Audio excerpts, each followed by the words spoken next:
mais especificamente sobre o ronco e a apneia.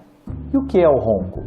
O ronco é o ruído causado pela passagem do fluxo de ar que vibra as estruturas de nossa garganta enquanto dormimos. E o que é a apneia? A apneia é a parada da respiração por ao menos 10 segundos durante o sono. E o que é então a síndrome da apneia obstrutiva do sono? Essa síndrome acontece quando temos ao menos 5 apneias por hora.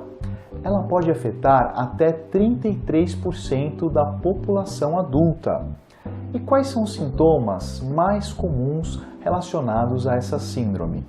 São eles: roncos intensos, apneias presenciadas por familiares, sonolência diurna, aumento da ansiedade, dificuldade de concentração e, talvez, o maior problema relacionado a essa síndrome é o aumento do risco do desenvolvimento de doenças cardiovasculares, como infarto no coração, hipertensão arterial e derrame cerebral.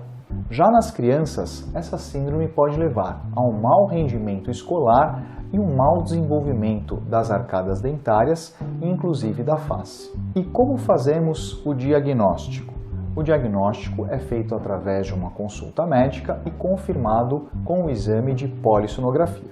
Neste exame, o paciente dorme monitorizado e são avaliados diversos parâmetros, como o índice de apneia e a gravidade da doença. E quais são, então, as principais modalidades de tratamento para este distúrbio? A principal modalidade de tratamento é o uso do CPAP, que é um aparelho acoplado a uma máscara que injeta o ar em nossa via aérea, mantendo-a aberta enquanto dormimos. Além disso, temos a possibilidade do uso de aparelhos intraorais, que puxam a mandíbula e a língua para frente, aumentando o espaço para que nós venhamos a respirar melhor. Uma outra alternativa é a realização de cirurgias, principalmente em pacientes que apresentam obstrução nasal, hipertrofia de amígdalas e mau desenvolvimento da mandíbula e da maxila.